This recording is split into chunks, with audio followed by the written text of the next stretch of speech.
Welcome everyone, this is Dr. Mercola here, helping you take control of your health, and I am recording another interview with two of the celebrities here. I'm at the Academy for Comprehensive and Integrative Medicine in Orlando, Florida, and we're recording this in November of 2018 at their annual convention, and it's just an unbelievable event. I look so forward to coming here because there's absolutely every year I know I'm going to learn a minimum of one, but maybe half a dozen different important pieces of information that's going to change my life and hopefully yours. So I certainly did this year. And then we have superstars like the people here who are that you can meet up with, and so if you're watching this, you might want to definitely check your calendar for November of 2019, and it's pretty much every year in November. So anyway, my guests today are Peter Sullivan, who doesn't have any medical training, but I'm really fond of Peter because he really is passionate about electrical EMF, electromagnetic fields. And then along the same line, we have Dr. Martha Herbert, who is a PhD, MD, because she got her PhD first, and she was based out of Harvard, or was, and I'll let her tell her story. So they both have massively interesting stories, and what I just want to do is ask them a few questions. So we're here with only one camera. Normally we have 2 or 3 cameras when we do our shoots, so the camera's going to move a little bit, so don't worry too much about that, because you're here for the information.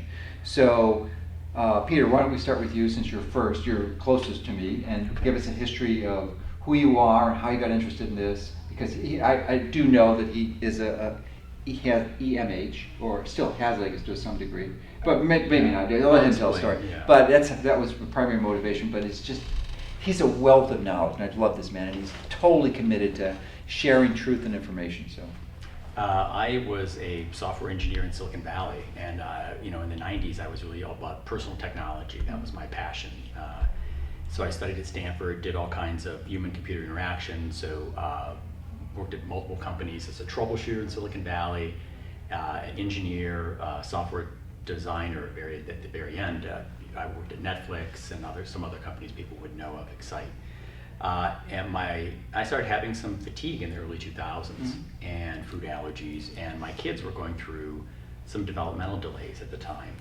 And I was starting to link them all up and realized that, at that time we started looking at the enzymes and autism and kind of autism symptom things, and looking at how to biologically treat those, and then started looking at toxic metals. So I found out that I had toxic metal levels of mercury. My kids had some issues as well. And so I eventually just took time off from work. In about 2005, I just said, it's ridiculous for me with all these things going on have 2 people in the family working. So I was focusing on my kids' health and my health, and really had some time and energy to really go deep, and find out what was really out there. And I had a Dr. Raj Patel, who is in this family of folks, right, doing all this comprehensive stuff. An integrative medical doctor. Integrative medical doctor who really, who would talk about candida overgrowth and mercury, and all that stuff. And he really got us on track. But eventually, so the kids kind of slowly got better. And even after detoxing, I did not. And I kept getting worse, and I got down to 131 pounds. I became electrically sensitive. So my brain kept telling me all this stuff is safe and well tested, and I love technology, and my body was reacting like there was something really wrong. I were catching myself just throwing a cell phone away from me and feeling cell phones and transformers when I plugged them in. And it took me a while, even trying to find the resources for EMF and all these things, and finally figured out one of the aspects of electromagnetic fields, dirty electricity, was a big factor for me in 2009. Once I figured that out and started managing it, my weight came back like 10 pounds in about a month or 2, and I just started kind of on an upward spiral. And I continue to improve my electrical environment. It's been, I don't know how many, 10 years since I've been doing stuff. And it's a constant process, and we're just trying to share the information, make the field credible, because it's very credible, and make sure people don't have to suffer. Yeah, and your motivation, I think it's intriguing, because you actually created a tent, an EMF-free tent that's free from magnetic fields, electrical fields, and radio frequency fields, and you bring this tent around to different conventions, they're not conventions, seminars, conferences, and you have it there, and you create an oasis that people can come into, because normally the problem with these conferences is they're typically in large hotels and you're bombarded with very large EMF fields. So you create this oasis-free thing, and you do it at your cost, and you're not selling anything. No, my major role is an environmental health funder. So helping to fund people who are working in environmental health, and especially in EMF. I started out with toxic metals and worked on mercury. I was looking at different scanners, but ended up helping with working with NRDC on some EPA policy stuff in the U.S. and funding a little bit for the International Mercury Treaty. But after the International Mercury Treaty, which I never imagined would have ever happened, governments are involved. I'm kind of a small player.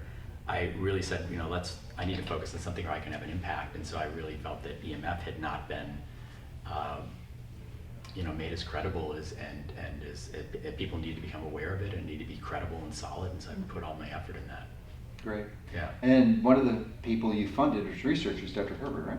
We're still working together. Yeah, Okay. exactly. Oh, yeah. Why don't you discuss your history? Well, Dr. sure.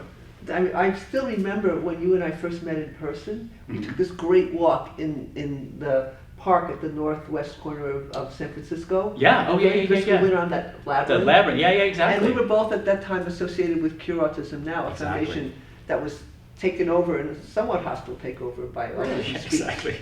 By Yeah. Autism Speaks. The Speaks. big. Yeah. Are they still around? Autism Speaks is still around. Around. Cure Autism Now. Okay. Yeah. And that was a kind of a big turning point in that And field. what year was that? 2007. I think we talked on the phone in 2007. Maybe it was later, 2008 Actually, or we 9. met in 2009, and that had already Yeah. happened. But you hadn't really, but you I weren't hadn't talking about figured EMF out- there. You were No. just talking about mercury. No, I and was metals. just talking about. I just wanted environmental factors in autism, and I was like, I don't, And I'm sorry, Yeah. you definitely owe us an introduction. Yeah, but I I just want to just go wanted- back to why you're focusing on autism, because you didn't really mention that, but that So really is a big yeah, passion. so my kid, I don't like to talk about it a lot because my kids Yeah. are both grown up and at Berkeley. Like their symptoms are all gone and they're recovered, but Mm-hmm. those kids had a hard time with that. And Okay. I remember thinking, I don't know where autism and mercury are related, Mhm. but it doesn't hurt for us to start measuring and managing mercury and toxic metals in kids. Mhm. And I was looking at ways of doing non-invasive screening for toxic metals.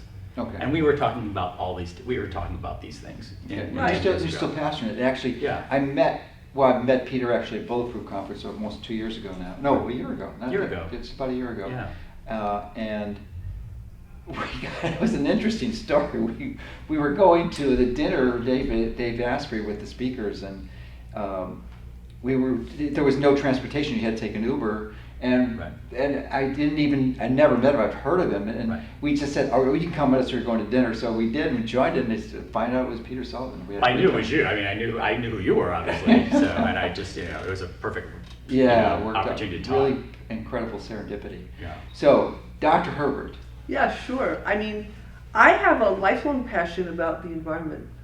I owe it to my mother, who was a big Rachel Carson fan Mhm. and grew up in the wetlands in outer Brooklyn Mhm. and had lifelong ire at the way that Robert Moses ripped the whole place up and was constantly talking to me about environmental desecration ever since I was Mhm. this high. And it became something of my own, not just because of her. And I was sensitive even, in the early days of Earth Day that we really didn't have enough resources on the planet, and a lot of the stuff that we were being taught in school didn't make any sense because it wasn't taking that into account. I went to medical school in my 30s after I got my PhD. I got a PhD in history of consciousness at UC Santa Cruz, intellectual history, and in a very beautiful environment in the redwoods and the ocean. And I decided to go into pediatric neurology. I had done my dissertation on development and evolution, so I was very interested in development. And I remember friends of mine on the environmental side of things saying, "What are you doing neurology for? That has nothing to do with the environment." Right, Bit of a shift. Yeah. So, and I fell into working in autism because I inherited MRI scans from the first MRI study that had been performed in autism, where they started scanning in like 1989, Isabel Rapin. Oh, wow. And it turned out after a whole lot of work, I was one of the first people, not the only one, to identify white matter abnormalities in autism through brain imaging, not through brain tissue. And that really violated the paradigm that behavior comes from the cortex, in the sense that, it put me, I was already a kind of a whole body person, and I figured out I was seeing patients, and nobody had these rare, or maybe every now and then, one of the rare neurogenetic diseases that you're trained in pediatric neurology, but everybody was coming in with diarrhea and eczema, and they couldn't sleep, and it was almost like primary care in neuropsychiatry, and that's why I sort of edged my way into the whole body approach. I had an epiphany in 1999, where within three months, these pivotal events. First, there was a major environmental influences on neurodevelopmental disorders conference held at the New York Medical Society, that major figures that we know now, like Michael Lerner and Ted Shetler and other people who are in the environmental health movement, helped set up. But it was very, and it was pivotal for me, because I had this gigantic epiphany that all this stuff that I was seeing in my patients really could connect with environment. And I'll leave aside the two others, because it's a whole other, that would be a different rabbit hole. I started putting together and figuring out that that this was really a systems approach to these conditions. And at the same time as I was doing this, I was on the board of directors of a nonprofit called the Council for Responsible Genetics. That was the first nonprofit watchdog group for genetic engineering.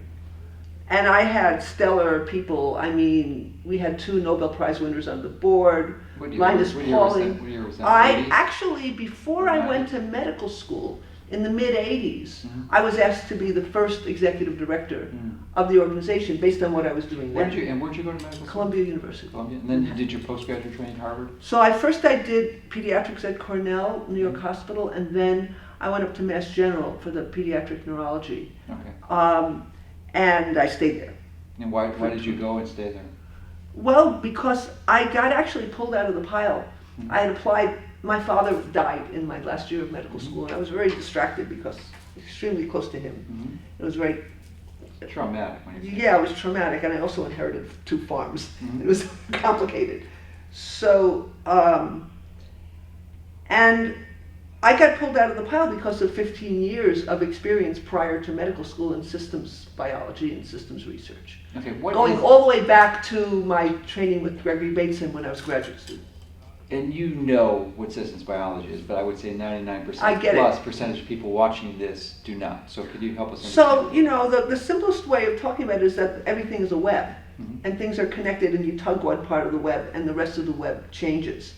But in the standard ways of doing science, we pick out one thing and study its effect on one other thing. And that's how clinical research is designed. That's what people are expected to do. They're expected to study the impact of one thing at a time on one other thing at a time. And isolating all the other variables. And just, and so that we're looking for pure forms of diseases, but mostly in the conditions that we're talking about, it's a mess. It's like, I call it sort of the mess disease.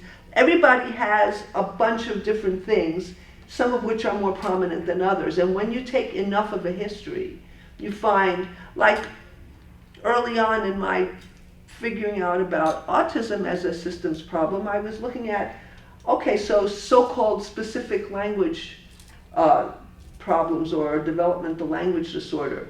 If you look at these people carefully, they have coordination issues. They have a whole variety of subtle versions of things that you see in a more fleshed out bigger way in autism. So you see this subtle breakdown of the precision and fine-tuning of the brain.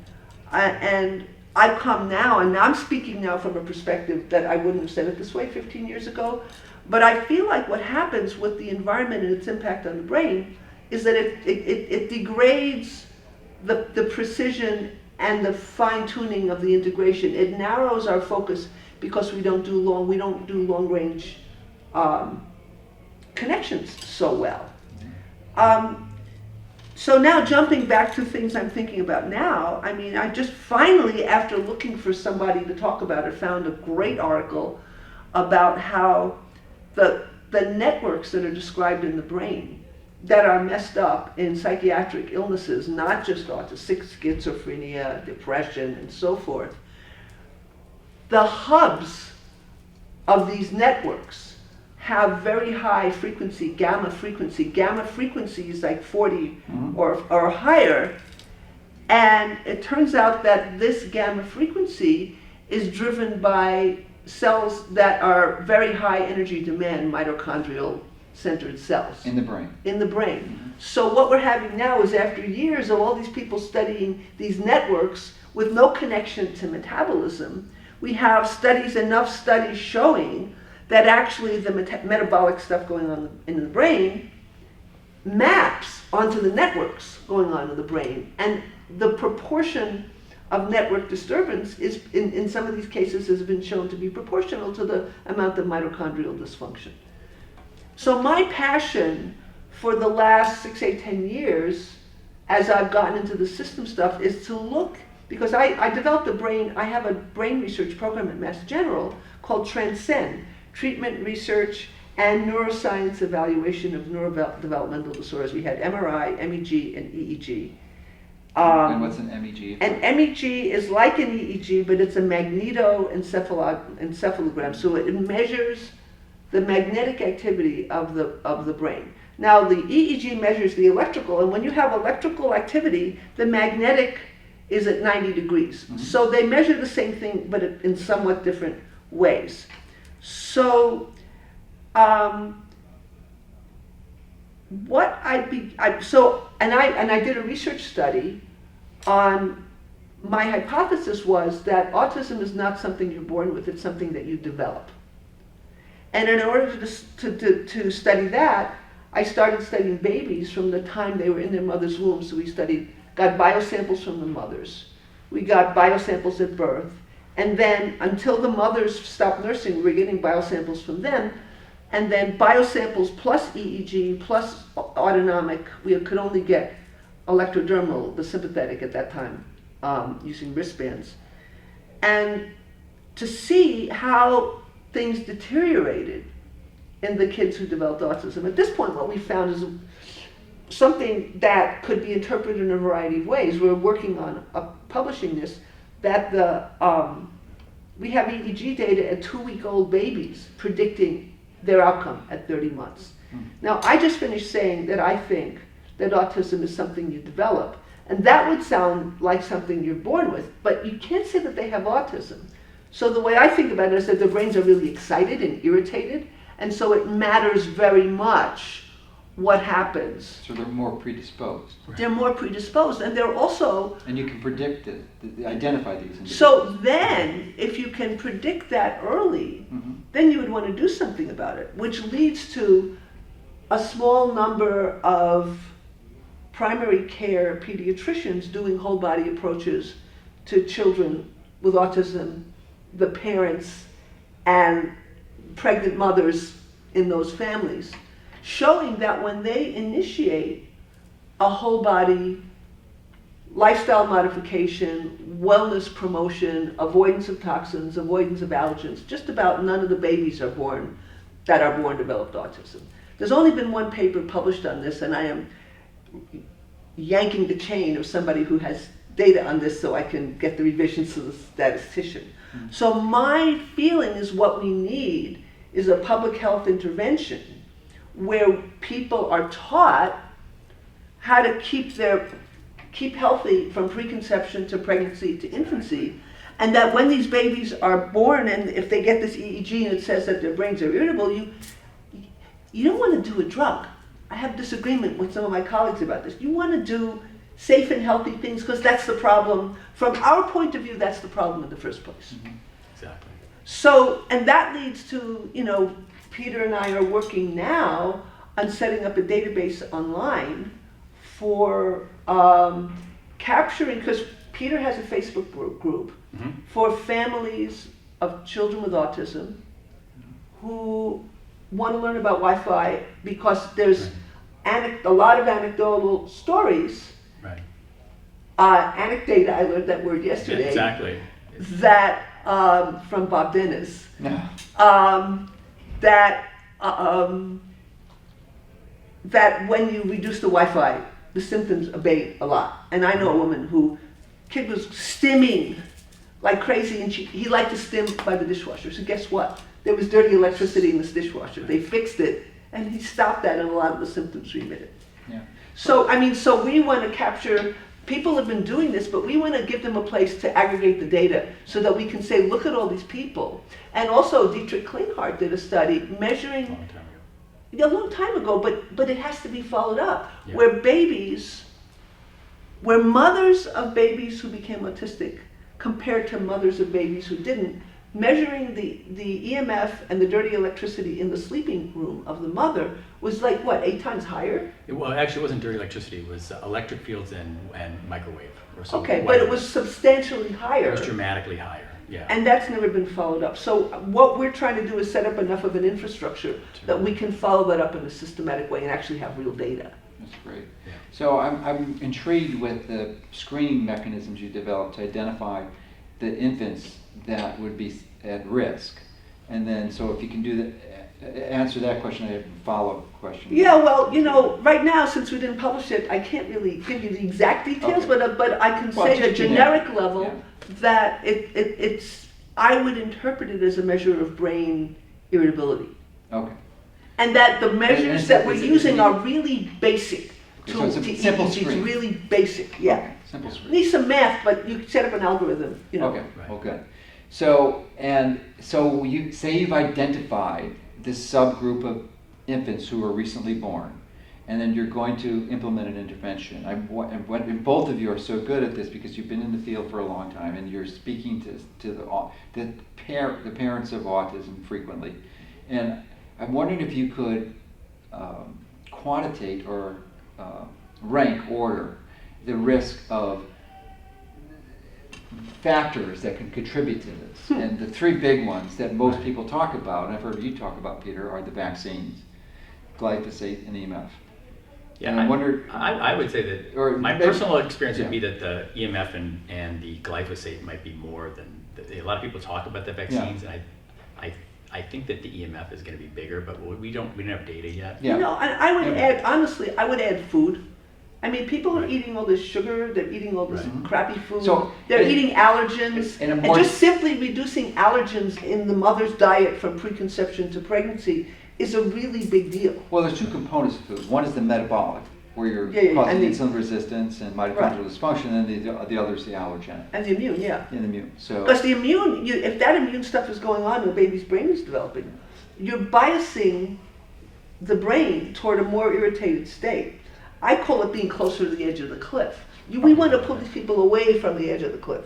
so would you agree with Peter's assessment that EMF and glyphosate exceed the toxicity of vaccines and would rank order them higher than vaccines in the intervention? I mean, ideally, well, give us your take. I mean, I'm the not- way I don't, for me, I'm working on this other project called Documenting Hope, and Patty Limmer she's written Outsmarting Autism, and she has a new version coming out, Right. new edition. We talk about total load, Mhm. Exactly. and it's really Doris. about, Doris Rapp talked about it all. yeah, well, I'm a total load girl, and I think you're a total load guy. I was very mercury only, Yeah. and you convinced me. Undermined your No, she's like single-mindedness. mentally like a ninja. She just basically said like you can't, got me into total load. I influenced you on EMF. Oh, well, right? he's And the so- one who got me into EMF. Yeah. So we influence each other. I mean, actually, I had Yeah. a friend who got me did a seminar on this in 2002. Yeah. She was the editor of Wild Duck Review Yeah. years ago, and I'd done something in 1999 with her. By the way, I should say the reason I allowed myself finally to get talked into writing this autism and EMF paper was when we talk about metabolism and the brain, or immune and the brain, it's kind of indirect in the sense that somehow the metabolic and immune changes change the way the brain operates, and the brain, so it's going to have to change your electromagnetic activity, because that's what the brain does. But EMF is in the same language as brainwaves. It's waves, it's oscillations. It's screwy oscillations compared to biological ones. Frequencies are quite different, typically. No, well, that's the point. Yeah. That's radio the point. frequencies are But also it's still stripped and in the trained.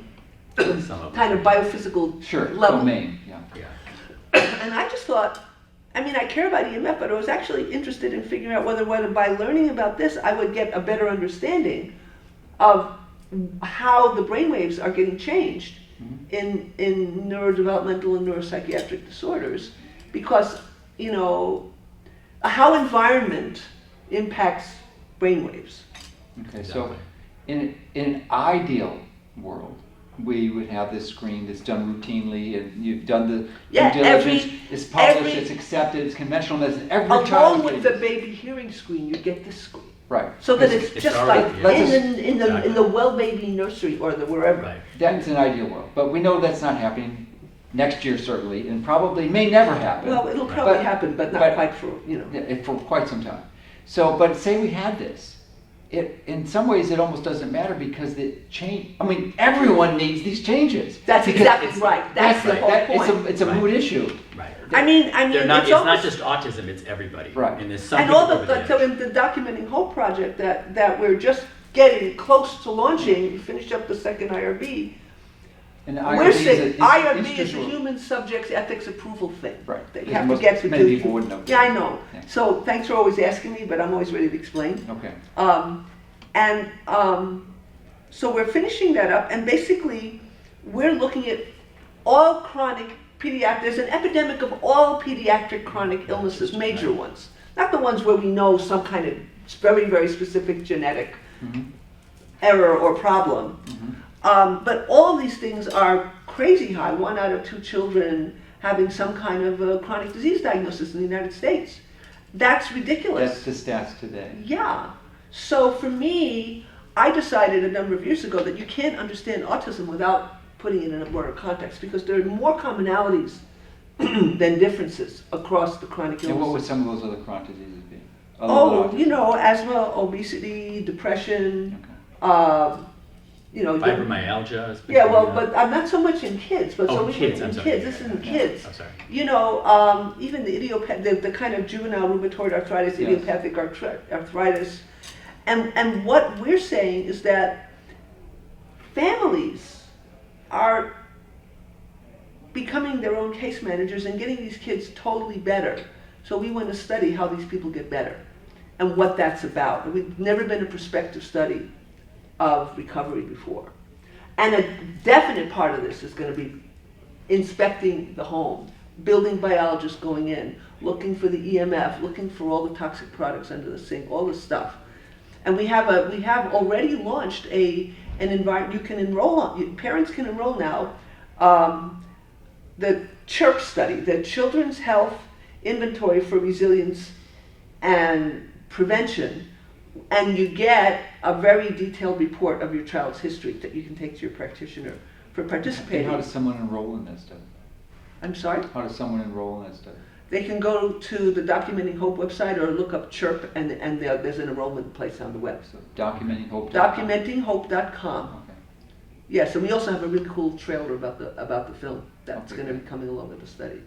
And when was the film? When will the film be The out? film is going to be. We actually started out planning to make a movie, and social media has changed so much that we may dribble it out over Oh, time. We right. probably will, Mhm. but we will be starting to do that in the next calendar year, Okay, good. 2019. All right, good. And when you compile the whole thing, maybe we can run it on the site too. Yeah, sure. That would be fabulous. Or even if we start dribbling, you can have a link Sure. to that. Yeah, that'd be great. But anyway, just we were talking about total load, and I think you can have, there are thousands, tens of thousands of things that injure your mitochondria, and there aren't 10,000 different ways to injure mitochondria. So it all piles up. So all these little seemingly innocuous exposures add to the pile, and so they all matter. So I go around. I wrote this book, Autism Revolution, whole body strategies for making life all it can be. And at that time, I started going around and saying, make every choice a healthy choice.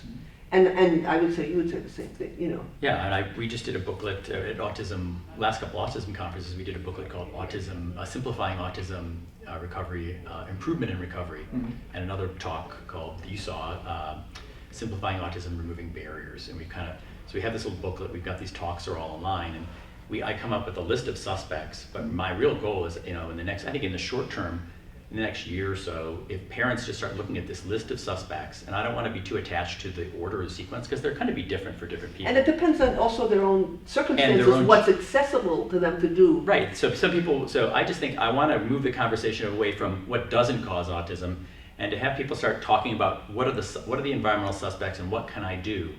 And a lot of doctors I've talked to also say just anything that is a health risk, like premature birth and low oxygen levels, a range of options, even pollution, air pollution, is an autism risk factor.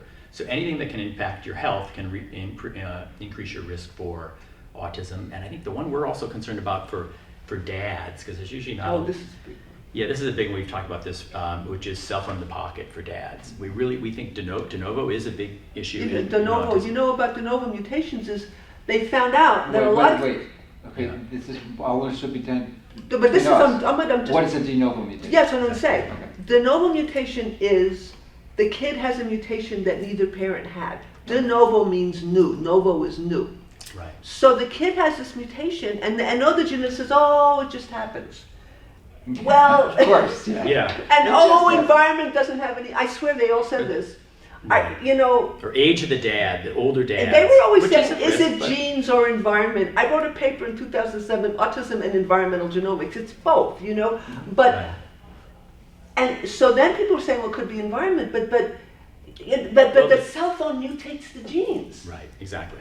And also, I think we know the mechanism. We've talked about it. So we got to get the cell phones out of the pocket for guys. We have to get the whole Well, they family. can stay in the pocket, but it's got to be an airplane mode or off. Exactly. Well, they shouldn't even have it in their pocket. They should figure something else out. Right. Yeah, because if it isn't, they can mutate the genes, then they get testicular cancer. So it's neither one of them is very good. But I think one of the things you've talked about is the shift for you is people think autism is something bad that happened in the past, whether it's genetic or some damage, and you've got me thinking that autism is a state of overload.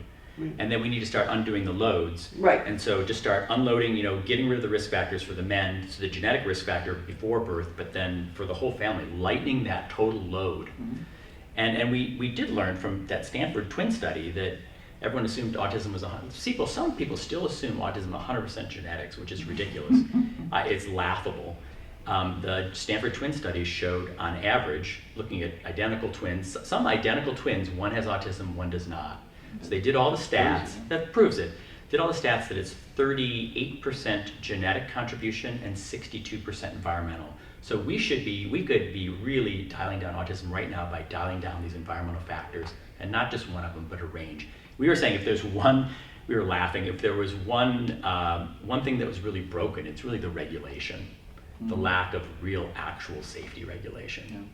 So, Dr. Herbert, you had mentioned that there's thousands of variables that contribute to mitochondrial dysfunction. Would you assert that mitochondrial dysfunction is a major contributing factor for autism? I think it's a major contributing factor to everything right now. So every major disease, and even if it is not, if it's a very specific genetically determined disease, it still doesn't help if you have mitochondrial dysfunction on top of it. You're going to die prematurely, and it's going to make everything worse, suffer painlessly, and have complications. Yeah. Right. So what would you list as the top 5 or top 10? Not necessarily rank ordered, but things that need to be considered.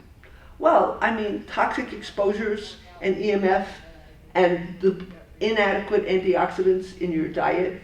And not necessarily supplements.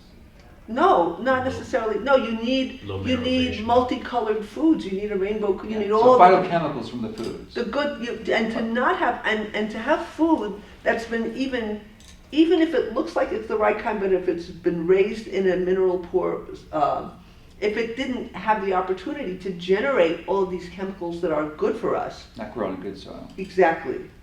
So those are things, I mean, food, what I said in my books is that food, toxins, bugs, and stress, you know, all of those things eat away. They create demands on your system, and you need the antioxidants, you need the good fats to handle all these things. And when the demand gets ahead of the supply and the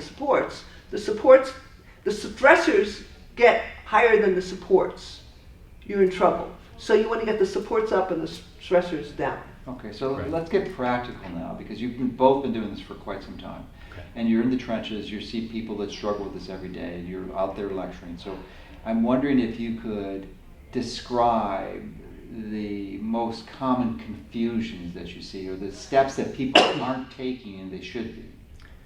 I'll say people assume that it's a problem with the child, and they jump in and start treating the child, and they assume it's genetic, whatever, and they're doing behavioral therapy. That I would recommend, the things that I would do again, and for myself, if I could do it all again, is I would start with the environment, and I would start with EMF, especially at night. So we turn off a baby monitor, cordless phone base station, Wi-Fi, and even sometimes circuit breaker for the bedroom. Just give yourself an experience. And are these baby monitors becoming more pervasive? Well, they're becoming a little bit worse because they're not just sound baby monitors now, but they're adding video, so that's more bandwidth. And now they're adding artificial intelligence on top of that. Right. Some of them are weird now because they're voice sensitive, so they don't emit. Some of them are constantly emitting wireless radiation, and then some only emit after the child makes noise, which is almost like negative reinforcement for speaking, if you think about it. But is it possible to have a safe baby monitor? Can you have a wired baby monitor? A wired baby monitor is safe. There is an older baby monitor, I can't remember the exact brand now, that is it's not just all wireless, it's the digital wireless pulses. You know, the old analog signals that were like radio, AM, FM radio, are biologically less active than these digital pulses, which started shifting kind of in the mid 80s for the phones and the baby monitors. So, You know, and people, it's you keep saying failure to implement, turning off your Wi-Fi. It's a term that I use at these events. I accuse the people, the physicians typically at the conference. We have these lunches, and I see them eating crap and knowing they absolutely know better, but they choose not to implement. I say, you're guilty of FTI, failure to implement. right. Yeah, and people, of course, meanwhile, they just barely got here and caught their plane, and they. Right. But I mean, but they know they're going to be there. It's like it's not a mystery. You're Right. going to have to eat when you land. Right. But just to turn the router off at night, I tell people, we want to make it simple. So I tell people, I have a friend who lives in a one-bedroom apartment, and all her stuff is in her bedroom. Like, plug everything into a strip. Put the strip in the wall. When you go to bed, just pull out this one thing, and then pull it back in the morning. It's not hard. Or put it on a timer. Yeah. Put it on a Either timer way, and whatever touch it is, Well, you have to make it easy for Yeah, you. but the timer works well for the router because typically it's not in the bedroom. Hopefully it's not in the there bedroom. are a lot. I've seen it happen a lot. But I would Yeah. say too, if it's a state of overload, not just for the kids, but the entire family. And so these people are just they're overloaded and overwhelmed. And so I just say, like, it's just almost like cleaning up the house. That whole the magic of tidying up the house. There's a million things you need to do. The key is in the sequence. Do the easiest things that get you the most impact, and that's why I would start with EMF, because once you reduce that, you start sleeping better, then you start to have more capacity. So you want to build a spiral of capacity, so as you start an upward spiral. I think that's really, and And there would that- isn't a would you lag concur time. with There that isn't. I would recommendation? totally concur. You really have to Right. buy your life bandwidth, and this is Exactly. You give yourself more capacity so that you have the capacity to implement. I know a Different lot of layers, people. right. A lot of people have good intentions. A lot of people don't. But a lot of people do have good intentions, but they are just so overwhelmed they lack the capacity. if you're And too, you see it all over the place now. and then that's valuable information. Yeah, it that's really that's is. a really good pearl to do That happened to me. I mean, it's like I know and in you're my speaking brain. personal experience. No, and especially when you have mitochondria. If your mitochondria is whacked, you literally don't have the energy to do this. Physical And energy change, currents. I was telling a friend, change takes energy. You literally, and you've got these old wires and you need to rewire things. Change takes time, energy, and resources. And so anytime you have to change, it's an investment in your physical energy and real estate and resources. So change takes energy, and you need to kind of step in a sequence. You have to have an energy surplus. Yeah, You but have to- you know, exactly, Peter, exactly. you have to have, look, it's, the genetic kind of people say the apple doesn't fall far from the tree, but the bottom line is, if the kid is having problems upstairs, the parents are probably overwhelmed, and sometimes it's hard to figure out complicated things. Exactly. And some of the practitioners who give parents on the first visit a list of 45 things to do, none of them get done. They never see them. And well, they may see them, but Right. it's like 6 months later and nothing happened. Yeah. So, So we don't want to overwhelm them. It's like simple in the beginning, just to get enough change that you feel the change and you have an investment in seeing more change. return on investment for your time and energy. Yeah, and I would add to this, and I'd like your feedback on it, because one of the first steps I would demand of anyone seeing me as a physician would be to commit to removing soda and sugar from their diet. Oh, right. You know, which is a simple thing to do, and it has a magnificent metabolic return. And I would put that probably on the same level as EMF, maybe even easier than EMF. Maybe not easier Well, psychologically, but certainly easier from pragmatic I implementation. know where you're going. We've had a lot of parents talk about, getting rid of screen time. There's all these elements. Yeah. What I advise, which I think this is my experience, is that people get these addictions because it's not just not changing, but there's addiction elements going on to screen time and to sugar and to foods. And what I say is if the EMF reduces at night and everyone starts So sleeping you would better. put that above sugar. I would. Yeah, Okay. And because it's at night and you don't have to fight with anybody who's addicted because No, they're all exactly. sleeping. They're Right. all sleeping when the intervention. You don't have to touch the child. You're just going and pulling off, so they don't even know what's going on. Yeah. Now they're sleeping better. Now they have more capacity to change and to deal with That's a good these. point. That's my advice, because I think some people say, let's go in and do screen time first. I'm like, no, that can get really contentious. It can be power and control and everyone's fighting. Get everybody sleeping and kind of decompressed a little bit, and then just there gets to be more space. Very valuable advice and it's very simple, because but it's so profound. It's very profound. Yeah. I mean, because all these families, we all fight. Like my wife and I used to fight over the food stuff. One of the reasons I ended up doing a lot of EMF is that I wanted to do food interventions, and my wife was resistant to it, and so I got kind of boxed out a little bit there. My kids were resistant to it, so once I figured this out, I was like, I could help them without even touching them. They didn't even know what's going on, and so it served me a little bit in that way. Yeah, and what was just curiously, what was your experience in doing that? When you implemented that strategy, did they acknowledge improvement, and you didn't tell them you were implementing the change? They could see me doing stuff, and then my wife would always complain when I would turn the power off. I would be playing with certain breakers, and my wife, why'd you turn the internet off, and so on. So we, still here and there fight about it a little bit, but things have lightened up so much. I mean, we were all really intense, and a lot of families with autism end up getting divorced and also bankrupt. It's an overwhelming situation. And just getting worse. And it's getting worse and worse. And so I think it's a big impact on your psychology and the Martin Paul's paper on neuropsychiatric effects from microwaves and EMF, it's a big factor. And sleep, of course, sleep and inflammation are fundamental to good mental health. So anything you can improve there, and if this is just, I like this whole concept, especially if you put all these things on a timer or something and have it done automatically, you've got a one-time intervention that has long-lasting implications. It's like doing one push-up and being healthy. And then I would be very curious with your perspective on the next step, which is the ideal, which is to make the transition to wired. Obviously, a more complex and costly action and investment. And how would you sequence that and stage it? We're just coming up with, we're doing this database, and I'm coming up with these little protocols and stuff. So we're coming up with, it depends, because you kind of have to measure. It's just like with biology. So I think step one is you do this shotgun technique where we just talked about, you turn off these things, and then you might get some feedback that this is working good and you want to go to the next step. So we're looking at a couple of different meters that we're recommending. They're on our website, clearlightventures.com. You'll see EMF meters. And then we have some simple instructions and little ways of logging the data, and then soon we'll be putting in the database. But when do you anticipate the database to be? 2 months. Hopefully, We have to do another one of those. Good, because yeah. our backlog for getting these interviews up is probably up 4 or 5 months. So we can, Okay. we'll It'll let probably be up when. Okay. we could get you an addendum to put in writing. Sure. Yeah.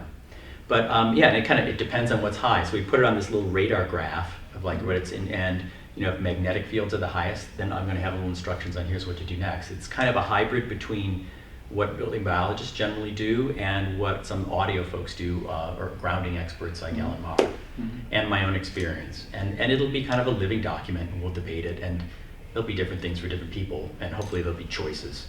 But I'll try to give people a range of choices and make it as simple and as cheap and as easy as we can make it. This is available on your site.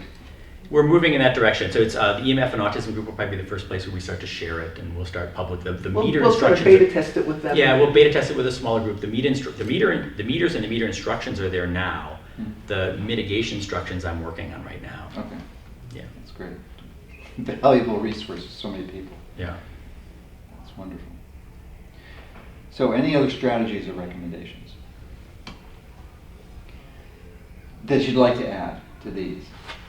Excellent ones. I mean, Yeah. with Based the on your food, experience. with the food, one thing that's helpful with kids, and even with anybody, is to, a kid who may not want to eat certain things, who is difficult in whatever way, you may buy a bunch of fruits and vegetables of all different colors, and let them play with them and make a mess and do all the stuff, and then they develop tactile and visual familiarity before you force them to ingest it. You need to kind of make Play. things play. Fun. I think play. And what age does this occur? Because Oh, I've read some reports or studies that speculate that when you give a child, and I forget the age because it's been a while since I've read them, that if you expose them a certain number of times, 7, 8, 10, 12, I don't know what the magic number is, then it may be objectionable initially, but after continual re-exposure, they become accustomed to it and actually enjoy it. And that preference actually remains lifelong. Has that been your experience, or what's your take on that? It's funny because you're saying that and it triggers this other thing going on. I think that, people, I know families where they've never had sugar in the house and kids are just used to having all these foods. It's not an issue. If you have somebody who has all of the tactile and sensory issues toward and into the autism spectrum, it's a little bit more complicated. But I think keeping it light. And I think the other thing is that it works best if the whole family makes a commitment and not just isolating one or two individuals. I think the one thing that's coming to mind that would be is you talk about all these different factors and it makes parents feel overwhelmed. So Right. the thing I talk about in my simplifying talk is that going back to your genetic study, you looked at all the genes in autism in 2014 and the MAPK energy signaling came up, but the number one cluster was calcium channel, Right. which had come down, and Martin Paul's Which talked is about interesting. that. So I try to talk about, to try to simplify this for parents, I try to think about autism as an overload of the calcium channels, too much calcium getting in. Calcium channels excite the cell and make it more likely to fire. So I think of it like a tuning peg on a guitar, making it a little more high strung. And so it feels like, to me, it's like an overload of excitotoxins. And EMF is one, but glyphosate also raises intracellular calcium. Even caffeine, of course, there are multiple factors, that multiple things that dial those up and down. But if you can think of autism as a state of overexcitation, an overload of excitation, or excitotoxicity, that might help simplify it. So anything that's kind of calming, anything that parents discover that's exciting for the child and gets the child kind of over riled up, put that on the list and kind of dial it down. Yeah. Peter, listening to you say that, you went into a really calm space, and I felt almost like we were in the no EMF in the test, zone. because it was just so calming to make it, to feel how much work you put into Right. and thought you put into making it simple for people. Because honestly, if the kid, if in a family, if there's excitation, if it's dialed up too Right. much, everybody's going to be more or less dialed up, and so you must come up with these Calmer calmer strategies strategies and come in a way that doesn't trigger, because socio-emotional stressors trigger that kind of dialing up too. Oh, there's a whole stack of those things, all these physical things, and then the social emotion. A lot of Annie Hopper's work on the limbic system in the body getting Annie sensitive. Hopper is a person I'm also interviewing. Yeah, here, Whose interview will be done after this one. I think I'm interviewing her in a few months. But I met her in your tent in Dallas at the Generation Rescue Autism event. Exactly. It's a powerful tool that she has in restructuring the limbic system that gets damaged in these, and actually rewiring the brain in a healthy pattern. You know, there's this old German term called Zeitgeber. Zeit is time, and Geber is giver. And it has to do with the things in our daily lives that give us a kind of a reliable rhythm every day. One of them is going to bed and waking up at the same time. One of them is having regular times to eat. Certain things like that where your body isn't kind of being jolted around each day. Right. And that's something that a lot of people don't have. And it's another thing that you can, even if you just have people to set it as an intention, that that's the way we're going to move in the direction of having more regularity. There's something, again, calming about it. We need to find the part of ourselves that's capable of being calm. I think the way the consumer society works is it keeps us revved up so that we're just very vulnerable to advertising and buying all kinds of stuff. Literally, like when the calcium channels excite, there's more likelihood of fire. And it's so many times I've gone into a store just all jacked up, overexcited, and I just buy too much. And I come home and why did I buy this stuff? My brain was overexcited. Yeah. Right. So. Well, I want to thank you both for your massive contributions and work in this area, and for all the work you're going to be doing, and the benefit that you're providing to so many people. So can you give the name of your website again? Clearlightventures.com. Clearlightventures.com. And I have Higher Synthesis Health and Higher Synthesis Foundation.